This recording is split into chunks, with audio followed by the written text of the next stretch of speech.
Olá pessoal, sou Frank Thaís do canal Historiando a Verdade. Antes de começar, deixa o like, porque o like é muito importante para a sessão do conteúdo da plataforma do YouTube. E quem gostar do conteúdo, se inscreva no canal, compartilhe, só assim mais pessoas poderão estar tendo alcance a este conteúdo. Tá? Vamos falar do trabalhador precariado, o trabalhador que surgiu depois da reforma da Previdência. Aliás, da reforma trabalhista feita pelo governo Michel Temer depois do golpe dado a Dilma Rousseff. Tá? Eu me lembro de quando eu era moleque, os coletores de lixo, eles eram concursados públicos, né? Depois eles passaram a atividade terceirizada, né? E assim vem sendo atacado o servidor público, mas também vem sendo atacado o trabalhador da iniciativa privada pelo trabalho terceirizado, tá? E quando a reforma também veio a atividade terceirizada, inclusive na atividade não só de começo, mas meio e fim, né? Essa terceirização vai se dar em todo o processo produtivo, não só do setor público, como no setor da iniciativa privada. Isso vai precarizar o trabalhador e a gente vai ver como. Se isso precariza o trabalhador, né, no seu poder aquisitivo e na sua proteção social do estado de bem-estar social, tá? Lembrando que isso é uma proposta, é uma imposição do neoliberalismo econômico, né? E que vem atacando o estado de bem-estar social desde os anos 70, da política de Milton Friedman, da escola de Chicago, né? Do qual faz parte Paulo Guedes, e essa proposta é de Paulo Guedes. Vamos lá. Bom, é, é uma reforma, né? É uma reforma do advento do liberalismo, tá? Isso é clássico, tá? Ela vem do neoliberalismo, né? É clássico e não tem retorno, tá? Precarização atinge a classe trabalhadora, parte da classe média. Por quê? Ela atinge a classe trabalhadora e também atinge a classe média na imposição do surgimento da pessoa chamada PJ, pessoa jurídica. Ele deixa de ter uma rede de proteção social e passa a ser uma pessoa jurídica, né? E a gente vai ver mais adiante quais são as consequências, tá?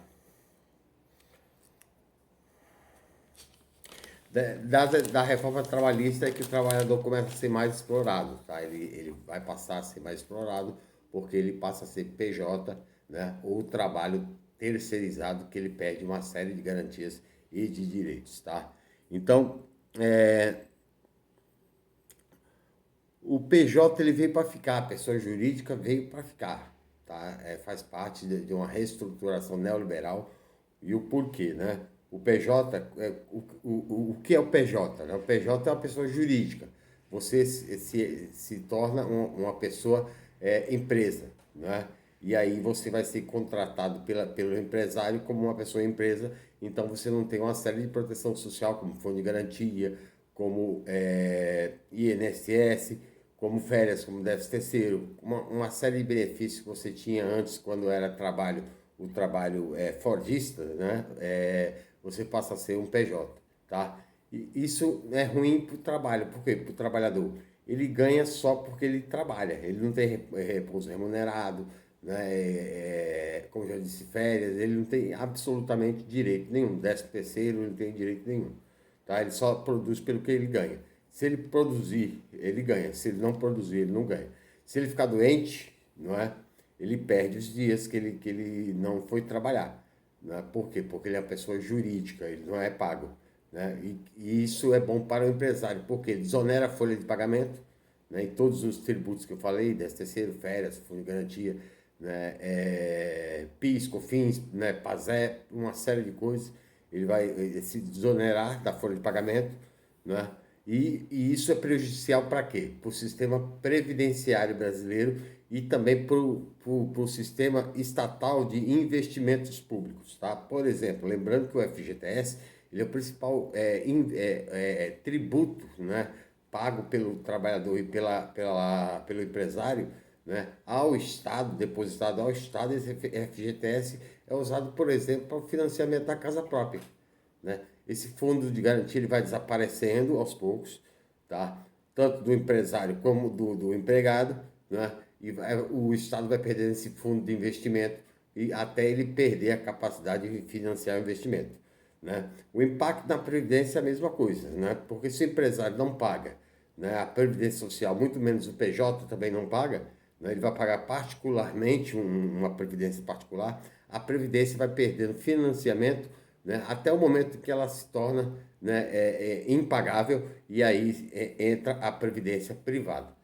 Tá? E aí o trabalhador que está na previdência social, ele perde a previdência social e entra na previdência privada, né? Que é o ápice do neoliberalismo, né? Se vire você, porque você pode, né? E não o Estado com uma rede de proteção social, porque sobra mais dinheiro para os banqueiros, né, ganharem mais dinheiro, né, e o trabalhador pagar a conta do banqueiro, ok?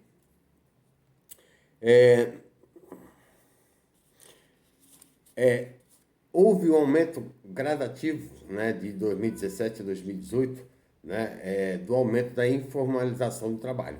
Desde a reforma trabalhista, a gente viu explodir o número de Uberes, né, o número de aplicativos, iFoods da vida, né, e a atividade formal, laboral do trabalho, ela vem diminuindo, né, e hoje está numa proporção aí de 40% para 50%, né? Mas ela nos próximos 5 anos tende a ultrapassar e o trabalho informal tende a ganhar força com a reforma trabalhista e a reforma, as atividades terceirizadas e também a reforma da Previdência, tá? E também torna mais difícil o trabalhador se aposentar. Tá? Eu vou falar no segundo capítulo, quando eu falo no segundo capítulo, as consequências dessas duas reformas previdenciárias trabalhistas, né, a terceirização, com as consequências no mercado e o impacto, não para o Estado também na sua arrecadação. Tá? É,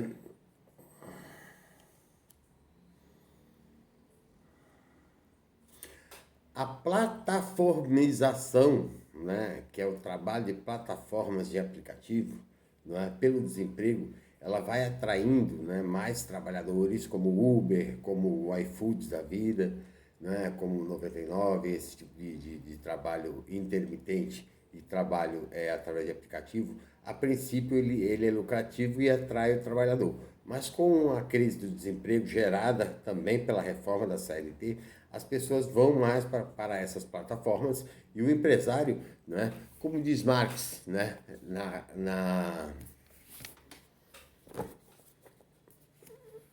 no livro, né, Manuscritos Econômicos e Filosóficos, Marx vai dizer que a situação, a classe trabalha, luta de classe existe pelo simples fato de quando o salário existe, né? Por quê? Porque o salário ele vai ser pago de acordo com uma luta da classe trabalhadora para ganhar um pouco mais para manter sua dignidade e o empresário pagar um pouco menos para aumentar a sua mais-valia, a sua fortuna. Tá? Então, essa plataformização, né, gera um exército de desempregados, como diz Marx no Capital, né? Gera um exército de desempregados que vão para esses aplicativos e esses aplicativos diminuem o preço do valor pago e o trabalhador vai se tornando mais precarizado. Tá? Por quê? Porque tem uma oferta de mercado de desempregado muito grande e é uma defesa do neoliberalismo e Marx também vai dizer isso. Né? Marx vai dizer que o liberalismo econômico, né, burguês e a burguesia, né, defende um exército de desempregado como o próprio neoliberalismo defende para poder quebrar o poder de barganha dos sindicatos, né, e também quebrar o poder de barganha do acesso do trabalhador a melhor remuneração. Né? Não só isso, né, aumenta o poder de capacidade do empresário, né, de extorquir mais da classe trabalhadora. Por quê? Porque estão em questão de desemprego. Tá? E aí não dá para dizer que não existe luta de classes, como diz o próprio Manifesto Comunista. Tá? Na crítica à filosofia do direito de Hegel, né, Marx vai criticar o Estado e dizer o seguinte, que o Estado não é capaz, né, de deter, né, as desigualdades porque o Estado é burguês.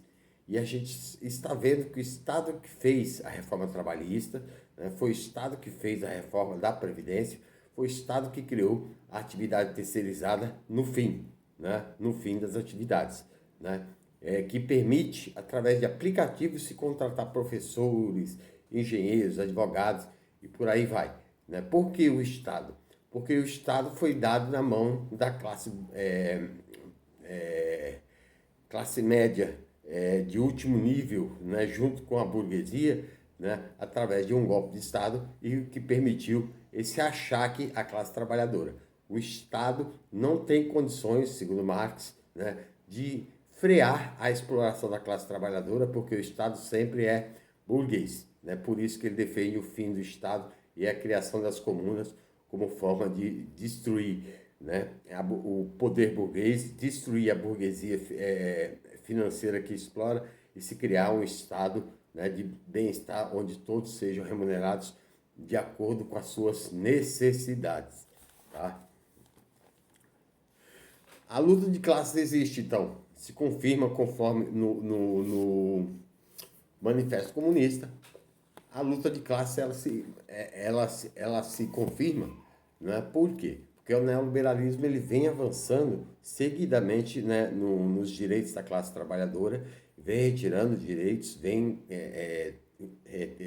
tendo conquistas em cima do trabalhador, e essas conquistas vêm para não saírem, para se fixarem, porque no Brasil, principalmente, são reformas constitucionais, são PLs, né? São emendas, né? Emendas constitucionais. Emenda constitucional, para se derrubar, ela tem que ter dois terços do Congresso, é muito difícil. Tá? Então, significa que, como Marx diz lá na crítica à filosofia de Hegel, os parlamentares fizeram isso porque são burgueses, né? Eles foram eleitos pela classe trabalhadora que é alienada, né, dos meios de produção e dos meios ideológicos, conforme na ideologia alemã Marx diz, né, que é a ideia de todos os tempos são as ideias da classe dominante. Né? Então, ela elegeu esse Congresso, e esse Congresso é serviçal à burguesia econômica, e no mínimo 400 parlamentares fazem o trabalho de servir a burguesia econômica e todas as necessidades ou todas as questões que ela quer impor à classe trabalhadora. Tá? E daí, os aplicativos, como eu disse, né, os aplicativos eles enfraquecem o poder do sindicato, eles enfraquecem, né, o poder do próprio trabalhador de resolver as suas questões de ganho. Né? Vai haver uma perda de ganho, isso eu vou falar em outro vídeo. Vai haver uma diminuição do poder de barganha sindical, porque, né, essa terceirização ela impede a greve do trabalhador, né, porque ele pode perder o emprego. Né? Ele vai se desconectar do outro parceiro, né? Pela questão, inclusive, do PJ também. O PJ, né? Que é o trabalhador, a pessoa jurídica, ele não tem sindicato, né? Ele não tem como argumentar e ele é facilmente despedido porque ele não tem direitos trabalhistas nem indenizatórios. Tá? Eu vou voltar para falar, né? Do trabalho intermitente, né? Que o trabalho intermitente é o trabalho que se contrata por horas, né? Do infoproletariado, né? E do lumpeproletariado. O lumpeproletariado, segundo Marx, né? Seria hoje, né, as pessoas que são absolutamente abandonadas pelo Estado, né? E aí elas partem para o mundo da criminalidade. Friedrich Engels vai dizer, né, nesse livro, né, A Situação da Classe Trabalhadora na Inglaterra, que ele escreveu em 1845, né, onde ele vai pesquisar uma série de consequências da classe trabalhadora e da economia burguesa, né, em 1845, que estava acontecendo, e aí, numa determinada parte do livro, ele vai levar a alternativa devido à situação da classe trabalhadora, né? A exploração era muita, né? Aí sobrava a questão da classe trabalhadora, sobrava o quê? Ou ele, né, três opções, ou ele se suicidava, ou ele morria lentamente de fome, ou ele partia para o mundo do crime. Né? Das três alternativas, é claro que ele vai partir para o mundo do crime. Né? Esse é o infoproletariado, né? É o abandonado pelo sistema liberal e mais tarde pelo neoliberalismo, né? Que leva à questão das consequências punitivas pelo Estado punidor, né, que é o Estado de Michel Foucault, por Vigiar e Punir, e por Marx também, né, que a burguesia ela quer só apenas um Estado forte na questão da punição, para punir a classe trabalhadora que se rebela contra o grau de exploração imposto pelo liberalismo econômico da burguesia dentro do Estado e dentro das atividades econômicas que giram em torno da classe trabalhadora. Ok? Essa foi a minha participação e até a próxima.